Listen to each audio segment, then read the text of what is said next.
दोस्तों, आप सब ने बचपन में किताबों में पढ़ा होगा कि पुर्तगाली नाविक वास्को डी गामा ने 20 मई 1498 को भारत की खोज की थी। पर जरा सोचिए, क्या सचमुच भारत खोया हुआ था जिसे वास्को डी गामा ने खोज निकाला?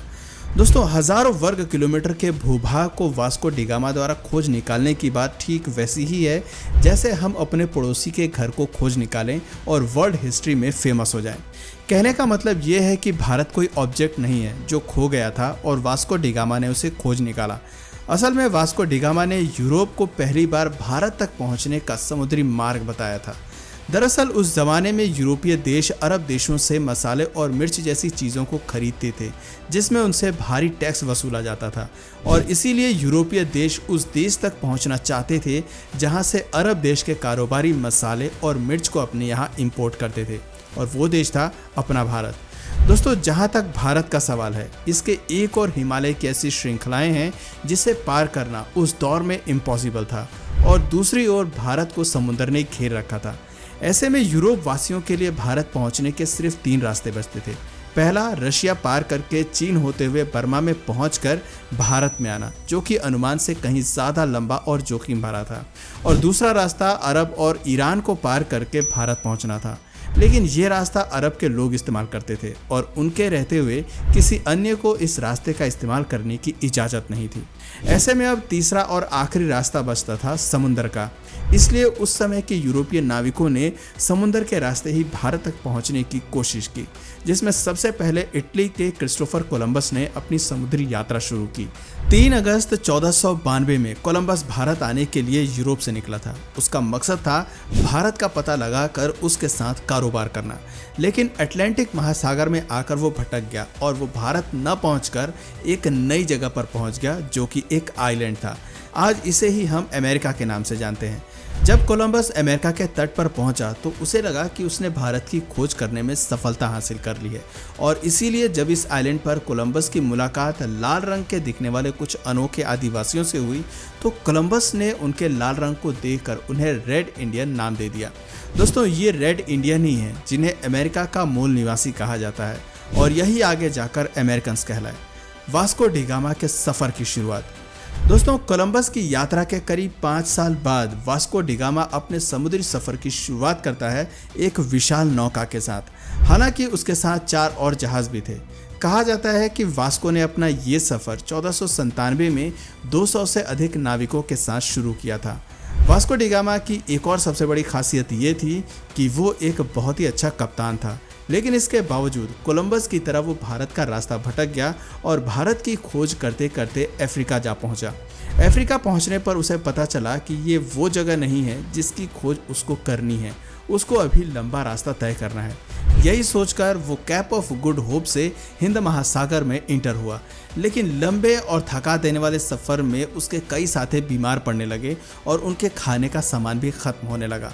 वास्को ये समझ गया कि ऐसे कंडीशन में वो ज़्यादा लंबा सफ़र तय नहीं कर पाएंगे, इसलिए उन्होंने अफ्रीका के शहर मोजाम्बिक में रुकने का फैसला किया। वास्को डी गामा ने मोजाम्बिक के सुल्तान को अपनी हैसियत के मुताबिक कई बेशकीमती तोहफे भी दिए और बदले में उनसे भारत की जानकारी ली और उसका रास्ता जाना।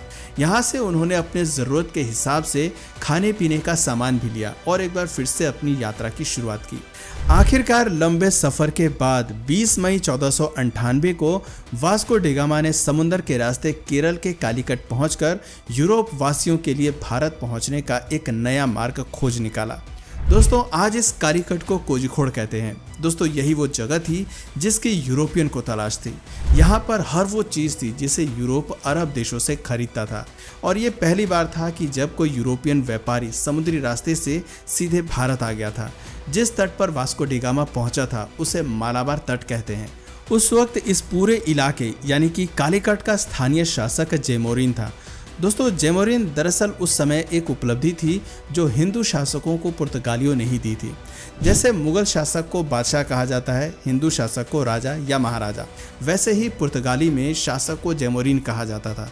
दोस्तों, वास्को डी गामा ने कालीकट के जेमोरिन से मिलकर खुद को पुर्तगाल के राजा का प्रतिनिधि बताया, और साथ में ये भी बताया कि पुर्तगाल के राजा के पास धन दौलत के भंडार हैं।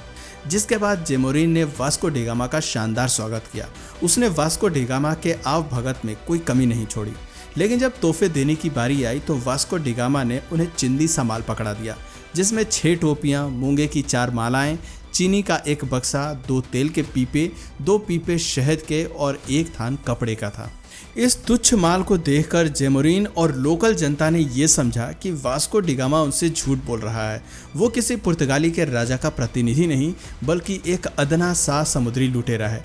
और इसलिए जब वास्को डिगामा ने जेमोरिन से भारत में व्यापार बढ़ाने की बात की तो जेमोरिन ने व्यापार करने की हामी तो भर दी, लेकिन कोई फैक्ट्री वगैरह लगाने से मना कर दिया। 3 महीने तक कालीकट में बिताने के बाद वास्को डिगामा पुर्तगाल वापस लौट गया।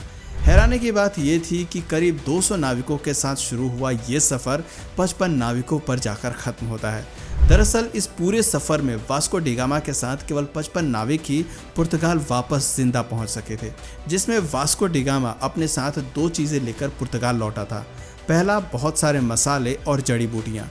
कहा जाता है जितना सामान लेकर वास्को डिगामा पुर्तगाल गया था उसकी बिक्री से उसे आने जाने का खर्च निकालकर 60 गुना मुनाफा हुआ था। और दूसरी चीज़ जो वास्को डिगामा अपने साथ लेकर पुर्तगाल गया था वो थी एक सीख। वास्को डिगामा 3 महीने तक कालीकट में रहकर ये समझ गया था कि अरब से जो भी जहाज़ भारत व्यापार करने आते हैं उनके पास ज़्यादा हथियार नहीं होते हैं, क्योंकि उन अरबी जहाज़ों का उद्देश्य भारत में सिर्फ व्यापार करना होता है। और ऐसे में अगर हम एक मजबूत नौसेना लेकर इन पर हमला करते हैं तो हमारे लिए भारत में व्यापार करने के लिए मनमाना रास्ता खुल जाएगा। और यही वजह थी कि 1502 में पुर्तगाल के राजा वास्को डिगामा को नौसेना के साथ दोबारा से भारत भेजते हैं। इस बार उनका मकसद कालीकट के आसपास के इलाकों पर अपना अधिकार जमाना था। उसने कालीकट पर कई बड़े हमले किए, जिसके बाद पुर्तगाल के राजा को संधि के लिए विवश होना पड़ा। ये वास्को डिगामा के लिए एक बहुत बड़ी जीत थी और इस जीत के बाद वो 1502 में वापस पुर्तगाल चला गया। हालांकि 1522 में वो दोबारा से भारत आया, लेकिन कुछ समय यहाँ रहने के बाद 1524 में उसकी तबीयत खराब हो गई और 24 मई 1524 को उसका यहीं पर निधन हो गया, जिसके बाद उसे केरल के कोच्चि शहर में दफनाया गया। लेकिन 1538 में पुर्तगालियों ने वास्को की कब्रों को खोदकर उसके अवशेषों को बाहर निकाला और उसे ले जाकर पुर्तगाल के लिस्बन में दफना दिया। दरअसल लिस्बन ही वो जगह थी जहां से वास्को डिगामा ने अपनी भारत की यात्रा की शुरुआत की थी। दोस्तों, ये कहना गलत नहीं होगा कि वास्को डिगामा ही वो शख्स था जिसने यूरोप के लुटेरों, शासकों और व्यापारियों के लिए भारत पहुंचने का एक रास्ता बना दिया। वास्को डिगामा के बाद ही भारत की धन संपदा को लूटने और यहाँ कब्जा जमाने के लिए यूरोप के कई व्यापारी और राजाओं ने कोशिश की। दोस्तों, पुर्तगालियों की वजह से ही ब्रिटिशर्स को भी भारत आने का मौका मिला। उस वक्त जब पुर्तगाली अपनी सारी ताकत युद्ध और व्यापार पर खर्च कर रहे थे, तब ब्रिटेन ये समझ गया था कि युद्ध और ताकत नहीं बल्कि राजनीतिक कौशल का उपयोग करके वो भारत में आसानी से अपना व्यापार बढ़ा सकते हैं। और इसीलिए हॉकिंस के बाद 1615 में ब्रिटिशर्स थॉमस रॉ जैसे मंजे हुए राजदूत को भारत भेजते हैं, जिसने बड़ी ही चालाकी से जहांगीर के साथ समझौते करके भारत के सभी महत्वपूर्ण तटों पर अपने ट्रेडिंग सेंटर स्थापित कर लिए और आगरा, सूरत, अहमदाबाद और बंगाल में कंपनी ने अपनी फैक्ट्रियां खोल दी। तो दोस्तों, इस वीडियो में फिलहाल इतना ही। क्या आपको आज से पहले वास्को डिगामा के भारत आने का इतना सारा इतिहास पता था? तो नीचे कमेंट सेक्शन में अपनी राय ज़रूर बताएं। और अगर इस वीडियो से आपको कुछ नया जानने या सीखने को मिला या फिर इंटरेस्टिंग लगा तो प्लीज़ इस वीडियो को एक लाइक करके अपने फ्रेंड्स और फैमिली में से ज़रूर शेयर करें। और यदि आप इस चैनल पर नए हैं तो प्लीज़ इस चैनल को सब्सक्राइब करके बेल नोटिफिकेशन आइकन को ऑन कर लीजिए ताकि हमारे आने वाले वीडियोज़ आप मिस ना करें। मिलते हैं फिर किसी वीडियो में नए टॉपिक के साथ, तब तक के लिए नमस्कार।